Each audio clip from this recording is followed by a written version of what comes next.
figure. So nobody's looking for these stories or trying to make them up or trying to make them bigger than they are. It's just the nature of the beast. If you're a public figure and you get a speeding ticket, people are going to pay more attention than if you or I get a speeding ticket. Absolutely. And my point, too, was the egregiousness of the offense, too. I mean, if you're doing, 90 in a 65 or a 70, yes, that's bad, but that's 25 miles over. When you're doing a $105 in a 55 and you're at 50 miles over the speed limit, that's reckless to me. You know what I mean? Yeah, and, certainly the organizations themselves aren't happy with it. Nobody's happy with it because obviously, something goes wrong and all of a sudden, you mentioned being in a residential neighborhood and people ski, you can also hurt yourself. So, when organizations hand out millions and millions of dollars to athletes, they certainly don't want them getting hurt doing something so stupid, and it's just one of those things we constantly talk about it time and time again when guys get caught. It's a level of maturity. It's we all go through it, and some people mature faster than others, and some people never mature. Nah, for sure. And that's what you and I always bring up when we talk about Gordon, and he's one of those, by the way. Remember, he had the deal where he wrecked the car. I mentioned that, and people go, well, and I'm like, no, what do you mean? Like, first off, he could have died. Like, so if you just care about the football team, you could have lost your player there because he was speeding. And then he left the scene of the crime. He just left his car there. Like, hell, I'm going to leave my sport vehicle here and I'm just going to leave it. Nobody's going to notice the Lamborghini that's crashed, but you know what I'm saying. But you're right. There's also the aspect of the investment to the team or whatever. Speaking of Josh Gordon, still nothing new on him. Have you heard anything on your end still? I know Ray Farmer said that he had hoped perhaps to hear something this week, but again, nothing yet has come out.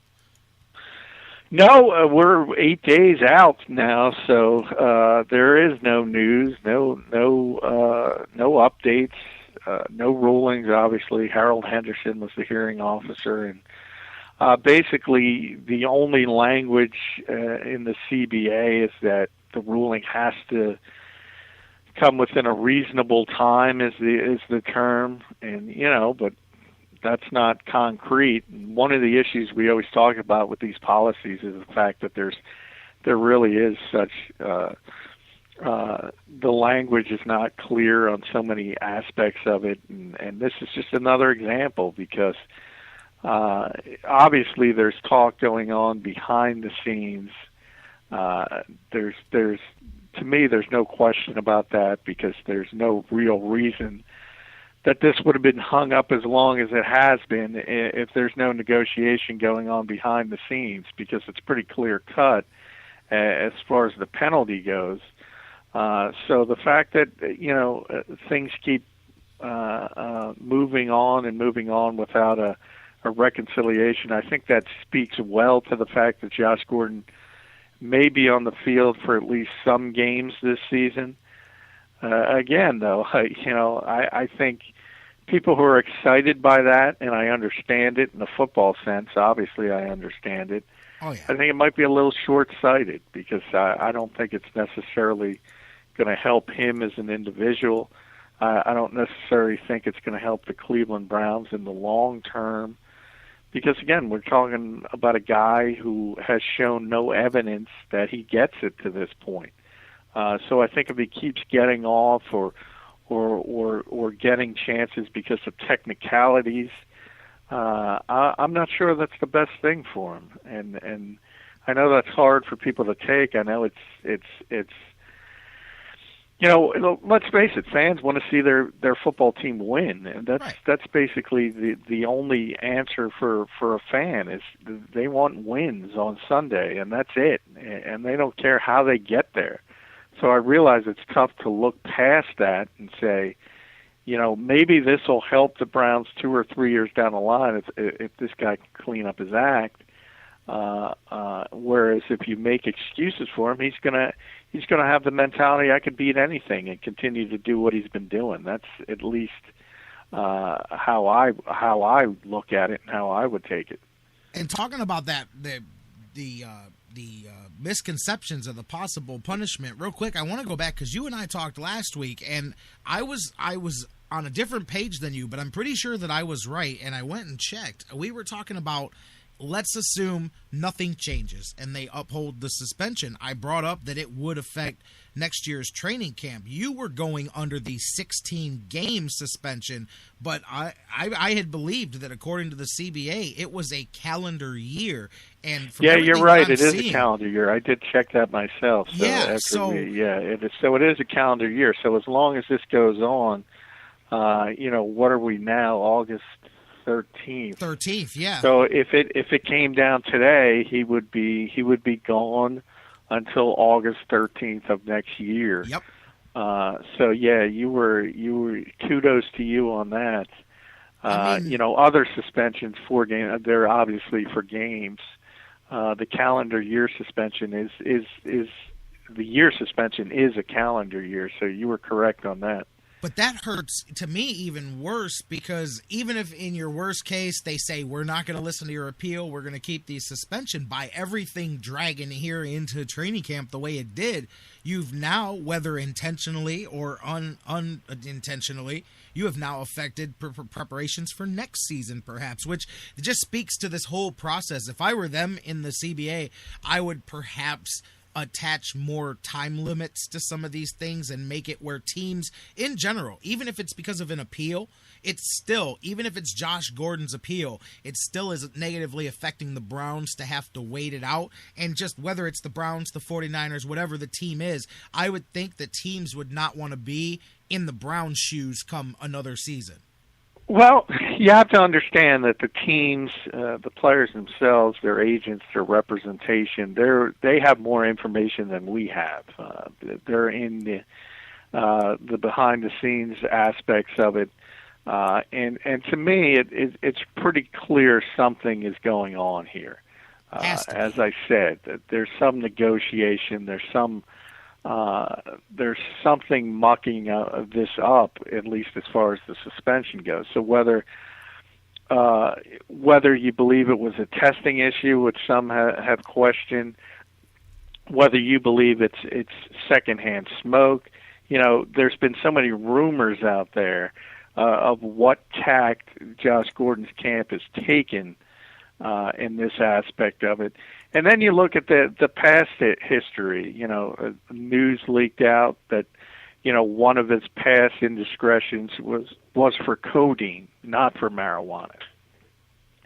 So I think as a whole, the camp has been trying to get in front of things. And as I said, you look at some of the successful appeals of the past, at least in knocking things down, and they seem to be taking that route to try to push back against it as much as they can. And I certainly understand that aspect of it, because we're talking about a lot of money, and if you lose a full year, it's a full year's salary. That's obviously a significant penalty. So if they're able to knock it down to 8 games, obviously it means a lot to Josh Gordon's pocketbook. It means a lot to his agent's pocketbook, and it means a lot to the Cleveland Browns to have him on the field. But again, I keep going back to this. He's still going to be in stage 3 of the program. Yep. So that means he's going to be tested up to 10 times per month. And that part of it is not going to change no matter what the outcome is on this particular hearing. And you and I have talked about the math, basically being smart enough. And, hey, listen, I know guys that play, and we've talked about it before. I know their deal. They know when they have to test, and they know that if they pass that one, then they're good until next year when they have to take another one. So the NFL is not going to want to hear this, but one of the biggest things, let's assume Josh Gordon gets a half a season and comes back. To me, one of the biggest things for Josh Gordon to avoid is not only his friends, but his teammates that may be partaking because they can, because they passed their drug test. They don't have to worry about another one. You have to avoid that peer pressure as well. I know the Browns are like, we don't have nobody smoking, but yes, you do. And everybody knows that. So you have to avoid that because they're But you know what? I'll disagree with you there only for the fact that to me, by saying that, you're buying the secondhand smoke defense, which is ludicrous. I don't. It's not. I don't buy that, bro. Yeah, I'm saying, he doesn't have to avoid guys smoking in the same room. Avoid partying with your teammates is what I'm saying. Yeah, that aspect of it. Yeah, that aspect of it is an issue, and that's why I bring up the 10 tests a month. Yep. That's not changing. No matter what happens here, that is not changing. And this guy has shown no evidence that he understands that. You've seen by the company he's kept this off season that he hasn't realized that maybe it's probably a prudent idea to scale back. And I think it's one thing to spin the public and spin it because the general public has this weird thing, and you see it all the time with guys suspended for performance enhancing drugs, and you just saw it with Orlando Scandrick with the Cowboys, and the claim is always it's something. It's never steroids. It's always something else. Bad supplement, Exactly. Tainted supplements, Adderall, whatever. It's always because the taint to the general public is steroids, or HGH, which is not a steroid, but that's a same thing. That's a different discussion. But the general public, thinks of it as a steroid. So at all costs, players want to avoid being linked to that type of drug. So, and one thing, another thing of the policy that doesn't work, in my estimation, is the fact that there is confidentiality. The NFL can't say what these guys have tested positive for by the policy. They can't say it. So that enables the agent or the player himself to come out and use that tainted supplement story, or say I tested positive for an amphetamine or Adderall, which isn't nearly thought of as badly by the people as a steroid. And I think you saw some of that with Josh Gordon and his camp by kind of floating that codeine story, which I think is thought of not as badly as a guy who can't stop smoking weed. Of course, and maybe it's true. I have no evidence to say it's not true, but it's pretty clear what agents do in these types of situations. They try to spin it as best they can for their clients, and understandably so. You certainly understand they're working for these players, so it's their job to make the players look as best they can. But it doesn't matter, as I said, it doesn't matter if it's weed, it doesn't matter if it's codeine, it doesn't matter if it's cocaine or any other drug under the substance abuse policy or the PED policy, as far as speed goes, as far as steroids go. This guy's going to get tested 10 times a month for all of that stuff. And he can't do the math anymore. He's lost his ability to do the math. So he can't smoke at times during the season. He doesn't have that luxury as other players do, as you mentioned. So is he going to be able to continue to go through this policy from this point forward when nobody's teaching him a lesson, when he keeps getting off? I don't know. Human nature tells me no. It's not to say that people haven't turned their lives around, but human nature is, and this is for everyone, not just Josh Gordon, if you get away with something and it's wrong, it's against the rules, you're more likely to do it again than if you get caught.